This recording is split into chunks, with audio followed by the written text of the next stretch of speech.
Hello friends, welcome to lecture number 11 of unit number 3 Cryptography and Public Key Infrastructure. Myself Nikul Jaiswal, lecturer in Computer Engineering, Sri KJ Polytechnic, Bharuch. So let's have a quick recap of our previous lecture. So in the previous lecture we have seen the digital signature and we have seen the digital signature model. So in the digital signature what we are going to do is we will take one message, we will calculate the hash value of that message, and that hash value will be signed by the sender's private key, and that hash value will be work as a digital signature for the particular message, and that hash value will be appended with the message, and that whole message will be sent it to the receiver side. And what the receiver will do, it will extract the hash value. First of all, it will decrypt the hash value with the sender's public key, and after that it will take the message and recalculate the hash value, and it will compare the recalculated hash value and received hash value uh, received hash value. And if they both the hash values are matches, then it can say that uh, the unauthorized modification has not been done and signature is valid. And if a match does not found, then we can say that the digital signature is not valid. So this is how the digital signature works. So for the digital signature, the first step is to calculate the hash value, and second step is to encrypt the hash value with sender's private key. So this was all about the digital signature that has been discussed in previous lecture. Now in today's lecture we will discuss the digital certificate and X509 digital certificate format, then CANRA in digital certificate, and types of certificate and steps to obtain the digital certificate. So let's start with the introduction of digital certificate. So a certificate binds an identity to public key with the content signed by a trusted public key or certificate authority. So how the digital certificate work is, so in the public key infrastructure, if sender want to send some information to receiver, in that case sender must have the receiver's public key. So sender may request the receiver for the public key of the receiver, and receiver will send the public key to the sender, and sender will encrypt that data with the receiver's public key. So this is how the public key infrastructure work. Now uh, same scenario will be work on the digital certificate. So instead of sending the public key of the receiver will send the digital certificate to a sender. So digital certificate will have the identity of the receiver also and the public key of the receiver also. So instead of sending the public key of the receiver, the receiver will send the digital certificate. So all the users in the computer network will construct or will develop the digital certificate, which will include the identity of the user and the public key of the user. So what the digital certificate is, a digital certificate normally binds the identity to a public key. So it will bind the user's identity with the user's public key, and content will be signed by a trusted third party. So we will have this trusted third party called certificate authority. So the certificate authority will be responsible uh, to develop the digital certificate for the particular user. So what the certificate authority will do, it will take the identity of the user and it will take the public key of the user, and the identity and the public key will be bind in the certificate, and the certificate will be digitally signed by the certificate authority. So normally the certificate authority will be responsible to develop the digital certificate for the user.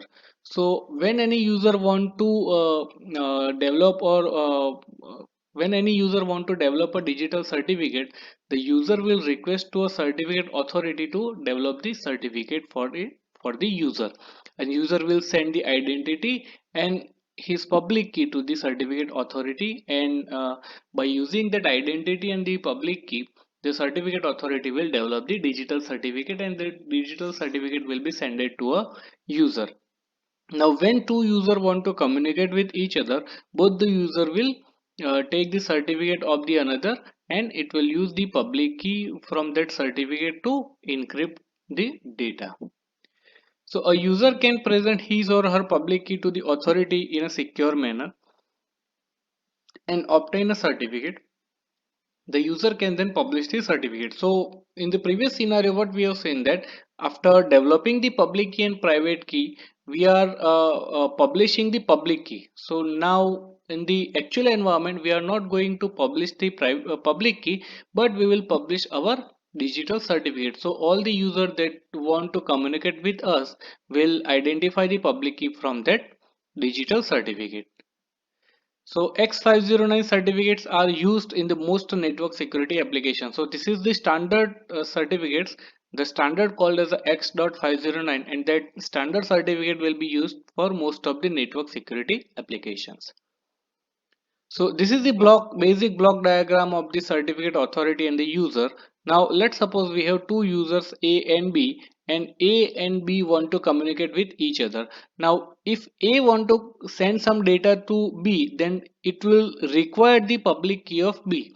And when the B want to send some data to A, it will require the public key of A. So now we are not going to exchange the public key, but we will exchange the certificate. So to obtain the certificate, we will have the certificate authority. So this will be the trusted third party that will develop the certificate for the users. So what the A will do, first of all, the A will send the public key to the certificate authority. So this is the public key of user A. So user A will construct the key pair, public key and private key for use, and the user A will send the public key to the certificate authority. Now based on the request from the A, the certificate authority will develop the digital certificate, and that digital certificate will be sent to A. Now the digital certificate need to be signed by the certificate authority. That's why it is written here.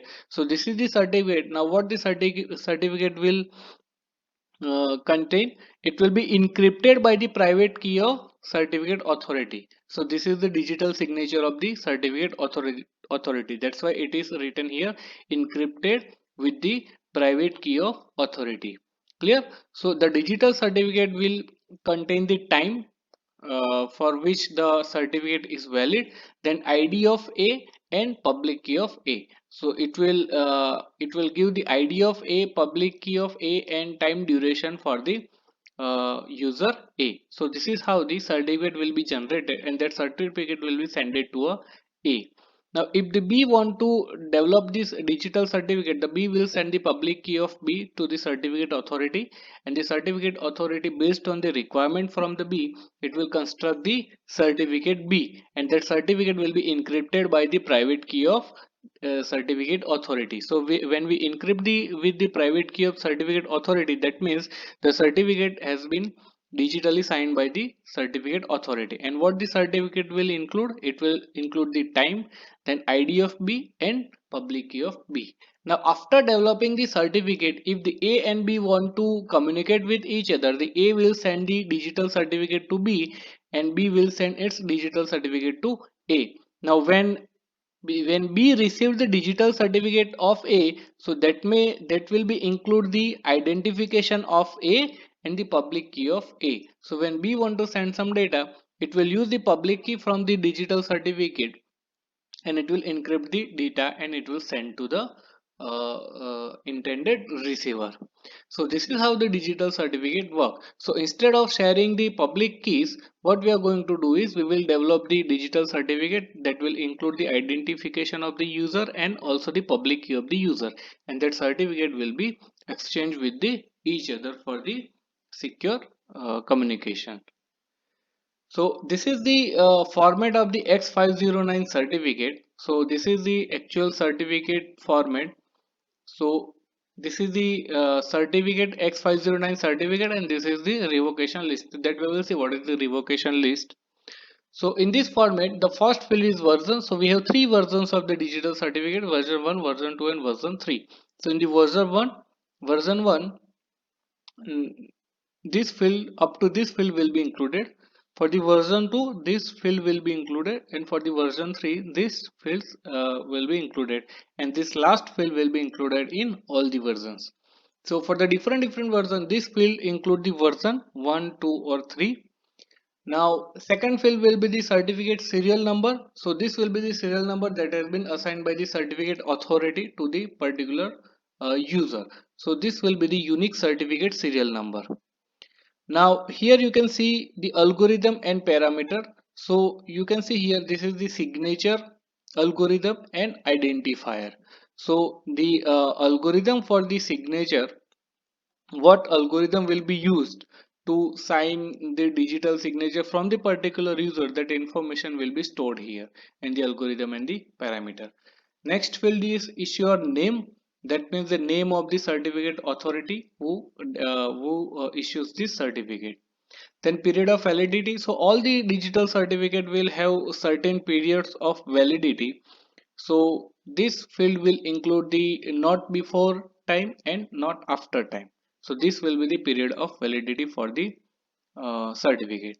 Next is the subject name, that will be also called as the owner name. So the certificate, the owner of the certificate, the name of the owner of the certificate. So if the user A is a owner of the certificate, then the name of the user A will be indicated here. Now next field is subject's public key, that means which algorithm it will use for the encryption and decryption, that algorithm name. Then parameters and actual public key will be stored here. So we have several algorithms for the public and private key infrastructure. So which algorithm is used to calculate this public key and parameters, and the actual public key will be stored here. Next is your unique identifier. That means the unique identification number for the certificate authority who issues the certificate. The next is subject unique identifier. That means the owner's unique identification will be stored here. And this is the extension. That means if in the future, if we want to add some extra facilities, so that facilities can be added here. Now this will be our certificate, and that certificate will be digitally signed by the certificate authority. So that digital signature will come here. So this is the signature of the certificate authority. So algorithms, parameters and encrypted hash will be stored here. So this will be the actual digital signature of the certificate authority who issues the certificate. So this is the X509 certificate format. So in the right side, you can also see the certificate revocation list. So in certain circumstances, certificate can be revoked by the certificate authority, and that revocation list will be available to a certificate authority. So it will include the invalid certificates or expired certificate details. So you can see here the signature algorithm identifiers, so algorithms and parameters will be stored here. Then issuer name, that is the certificate authority name. Then update date, uh, then next is next update date. So this is this update date, that means current update date, and next update date, that means when the certificate for the particular user will be next updated. Then revoked certificate, so these are the list of certificate which has been invalid, uh, marked as a invalid, and that has been revoked from the users. Then revoked certificate will be stored here, and the signature, so this is the signature will be the signature of the certificate authority in the revocation list. So this is how this is the format of X509 digital certificate and certificate revocation list. Now next is CNRN digital certificate. So in the central certificate authority, we have two we can say that we have two systems. First is certificate authority and second is the registration authority. So in the cryptography, a certificate authority or certification authority is an entity that issues the digital certificate. So CA is the actual system that will issue the certificate to the particular user, and to develop the digital certificate we use the certificate authority. Now, a CA acts as a trusted third party. So, CA must be a trusted third party. So, all the users or legitimate users of the system can trust the certificate authority. So, a trusted third party means trusted both by the subject, that means owner of the digital certificate, and the certificate, and by the party relying upon the certificate. So, sender and the receiver both must be trust the third party, then and then we can use the trusted third party. So the format of this certificate is specified by the X509 standard that we have seen. So a registration authority is authority in a network that verifies user request for the digital certificate and tells the certificate authority to issue it. So normally the user will provide the identification and public key to user will provide the identification of the user to the registration authority. The registration authority will verify the user's identity and the request, and that request, after verification of that request, the request will be forwarded to the certificate authority. So to issue the certificate or not, the decision will be taken by the request from the registration authority. So all the user must register himself to the registration authority, and the registration authority will check the identity of the user and the request of the user, and based on the identification and the request, the registration authority will tell the certificate authority to issue the digital certificate. So there are mainly four types of certificate. First is end entity certificate, that means the end user. So this certificate will be used by the end user for the secure communication. Next is the CA certificate. So certificate authority also needs the certificates to send the data to the user. So that certificate will be called as a CA certificate.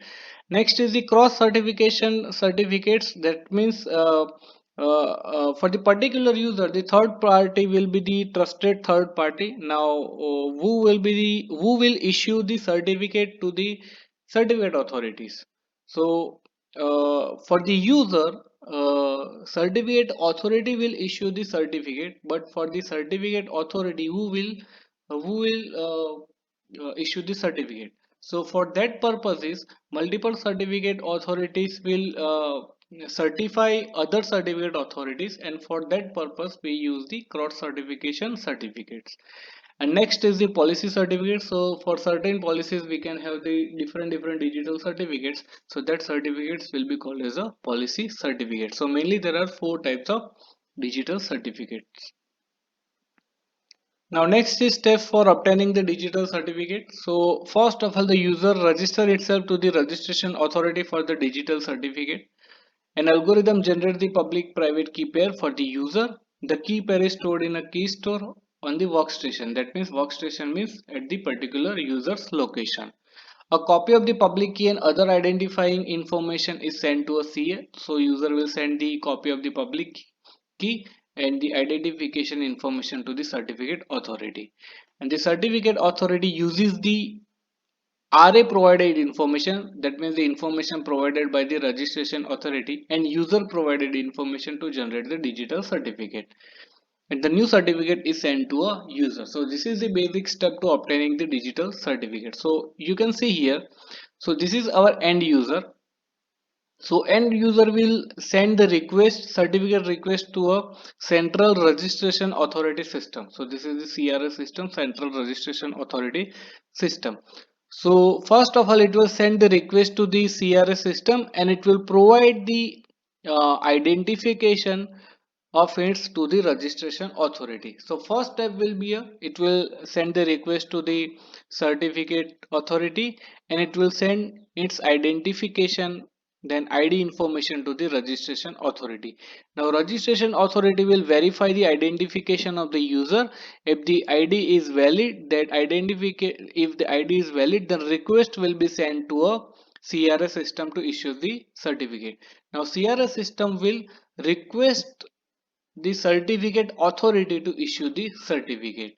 Now based on the information provided by the user and the information provided by the RA, the certification authority will issue the certificate, and that certificate signed by the certificate authority will be back stored in the CRS system, and the user can download the certificate from the CRS system. So that will be the next step. Now after downloading the certificate, user can also store the certificate to the local institution certification store. So this is the trusted repository for the certificates, and all the user can store its certificate here, so that the user can use that certificate from another machine also. So these are the basic steps for obtaining the digital certificate. So certificate has a have a period of validity. So all the certificates will have the period of the validity. So it may need to revoke before expiry. So some of the certificate can be revoked before the expiry. So all the certificate will be revoked after the expiry, but they also need to be revoked before the expiry in the case of if the user's private key is compromised. If the user private key is compromised, then the certificate will be revoked by the certificate authority. Then if user is no longer certified by the CA, also revoked from the certificate authority, and CS certificate is compromised. If the CS certificate is compromised, then the certificate will be revoked by the certificate authority. Now CA will maintain the list of revoked certificates. So all the for all the particular user, a number of certificate can be revoked, and that revocation list will be available to a digital certificate authority also. That also called as the certificate revocation list. So this was all about digital certificate. I hope you did understand all the topics that has been discussed in this video lecture. Thank you so much.